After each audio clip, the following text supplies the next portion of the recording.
All right, well, we're on the last video for the open house, the ultimate open house checklist. And when we're talking about the ultimate open house, the checklist is, like I said, the primary tool that you're going to use to help trigger what you learn in these videos.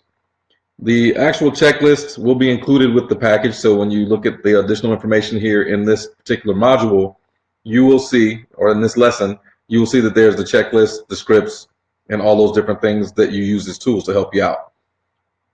Of course, I would recommend you putting all this in a binder and keeping all the stuff together so you know where to find it when you're looking for it. And of course, also create yourself an open house kit, and I'll have a list with all the things that will be involved with the kit. But start off with the open house checklist. And I'm just going to go line by line and kind of explain everything that I've talked about, but what happens prior to the actual ultimate open house. As I mentioned before, the ideal criteria is going to sound very familiar because it's the same criteria that I talk about when you're doing your branding from the geographic standpoint. When you're out looking at different areas where you want to do open houses, it's going to also be the area you should be planning to farm. But when you actually do the open houses, there's a few other things you might have to think about. Like for one, in San Antonio, now we need to get permits from the county to post signs outside subdivisions. And from what I understand, some of the ordinance folks think that it's okay to pull the signs from within the subdivision. So you might need to get permits and stickers for each of the signs you're planning to put out there. That's about a 10-day process. Again, choose an area you'd like to farm, decide on a date and time to host the open house, decide on a house that you want to market, yours or others. Avoid areas with dominant agents. Maybe use a builder with $1,000 or less deposit if you can find $1,000, maybe $1,500 nowadays.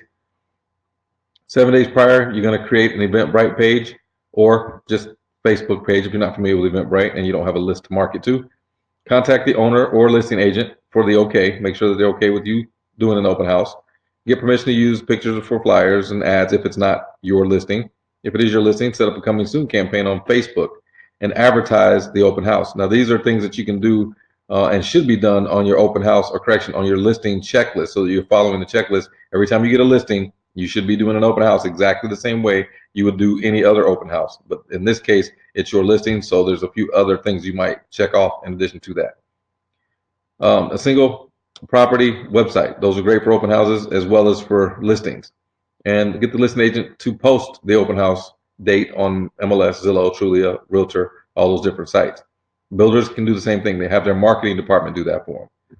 You can also have all participants purchase gifts. So if you have many lenders, or correction, if you have a lender, title company, insurance company, all the people that you plan to send business to, ask them if they wouldn't mind being a sponsor for your door prizes and even be there at your event. We've had many lenders come in and actually sponsor the event for us. If all your partners are willing to sponsor gifts, then when you do your door prize raffle, it turns out to be pretty good. Even if a few people show up, you have multiple door prizes. Some of the best things you can do when you present your prize is, maybe you greet them at their workplace so other people can see you presenting those gifts, and they'll ask you for your business cards as a realtor.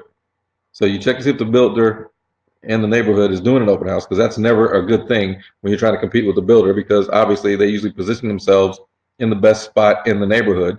So if you have signs directing folks into the neighborhood, what typically ends up happening is you send them directly to the builder's open house and not to yours. So if you're going to be doing open houses in neighborhoods where there's still a builder, at least check with them to make sure it's okay and they don't have an open house going on at the same time. And in addition to that, find out if they do have any inventory that your clients that you may pick up at the open house are willing to come and take a look at. And that salesperson will take over and help you out. So it makes it a little bit easier if there is a builder that's still doing and they have a relationship with you. And of course, get a lender to co-host your event. Like I said, big thing about having partners is the lenders are willing to spend money to help you market so they can get leads for themselves. 5 days prior, you definitely want to create the open house event on Facebook if you haven't. Post it to different groups using your business and personal profile. Because if you're in a if you are one of those folks that grew up in the city that you're doing real estate, that's a great database to market to for referrals.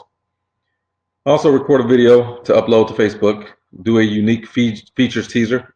I typically like to go in if there's a really nice kitchen and great bathroom or master bedroom. I'll typically show them one and then tell them if they want to see the You got to talk up the shower. Man, you got to see this master bedroom, the bathroom in the master bedroom. It's got some amazing features. You won't believe the tub, the garden tub, the showers, the size of these closets. But if you want to take a look at them, you got to come and show up for the open house. Also, you want to prepare your open house, prepare your home buyers guides, your home sellers guides. You can even create a $500 rebate solution card for um, using you as their realtor. If you have an email blast to your brokers, you can do that and let them know if it's your listing.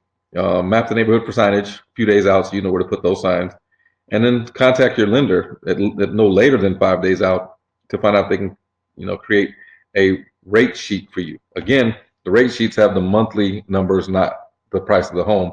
That's what you want your borrowers to see. That's what they're going to be more interested in, and we have shown that many times people come into homes looking at the price and have no idea whether they can afford it or not, but you show them the monthly payment, and sometimes they will actually put an offer on the house before they leave. And we've noticed that those percentages go way up with those flyers from the lender, the rate sheets from the lender, as opposed to the flyers that we use to market the neighborhood for the neighbors.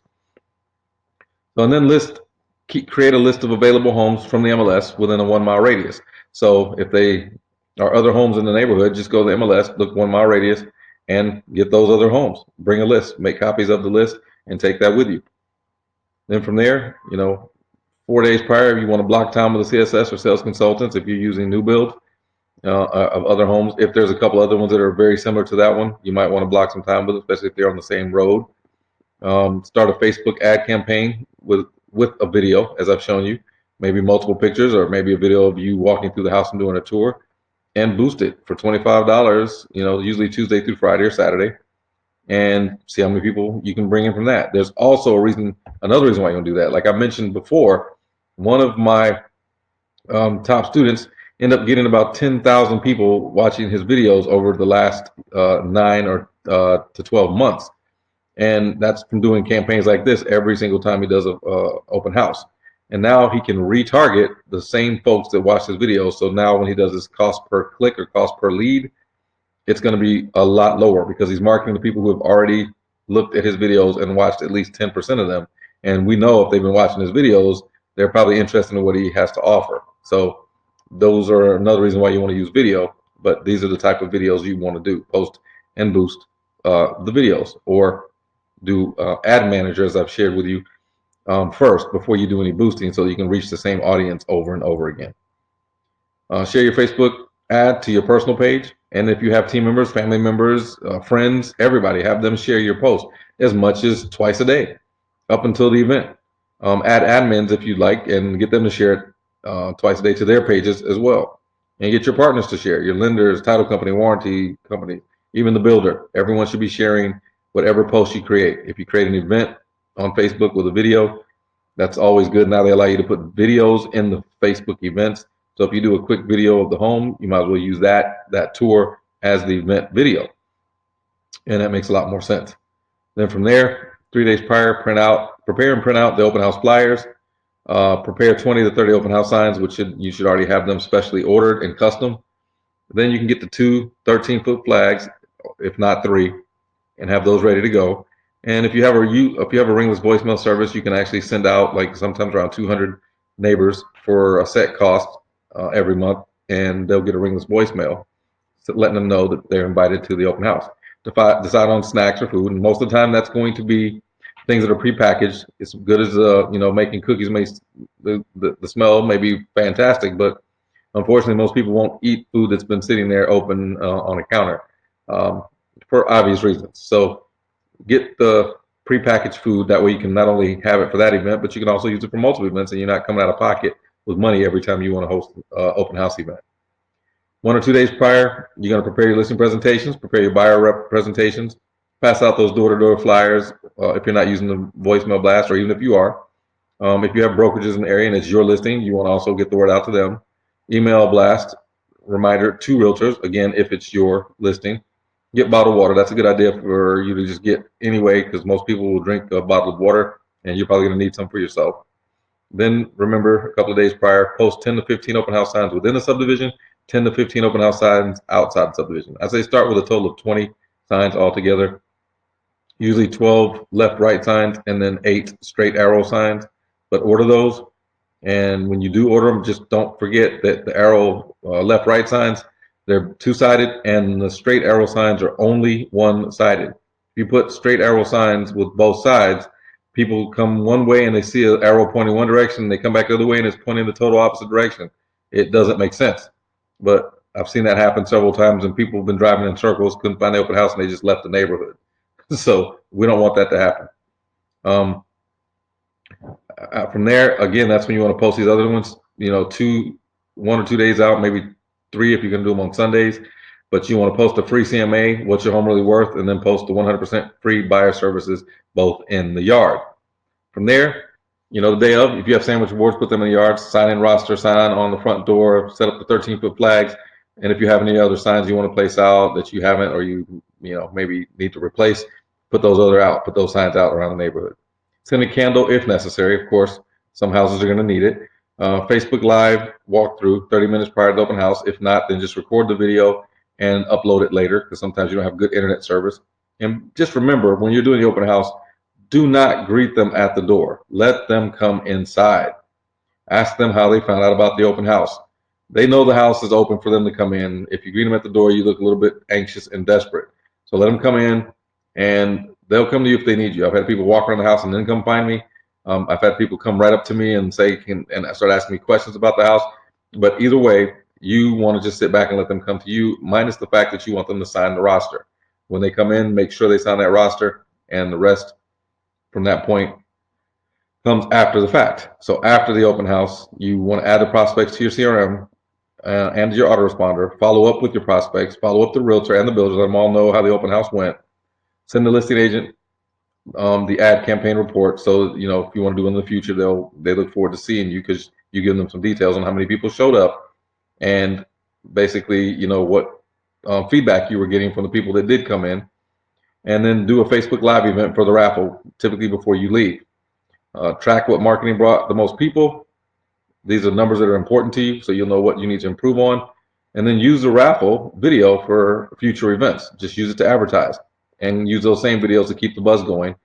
We've gotten the habit of creating what we call the physical open house, or the live open house for one day, and then the virtual open house for the next 6 days. So with that, that's what we talk about with the ultimate open house. Now here's the ultimate open house kit. I won't go through every single one of these, but as you can tell, this is all the stuff that we bring. There's 13 different items, everything from the open house checklist, the script, the door signs, the arrows, or should say the 20 custom signs we come up with, the raffle sheet, the signs, everything you're going to need from the rate sheets, all of that stuff that you've seen. I will give you access to that, so you'll be able to download all these different pieces that you need, and a link to order anything that you need to order. So here's your ultimate open house kit, and you will get a copy of this in the actual lesson here. So hopefully you've gotten everything you could possibly get out of watching the ultimate open house training video, and anything you didn't get from here, just remember, the checklists are designed to be triggers, so they jar your memory. Make sure that when you do that, every single open house that you do, you use a checklist, or come back and refer to the video if you're not sure. And you can always, as I said, send us a message through our email. All right, with that, I will see you in the next lesson.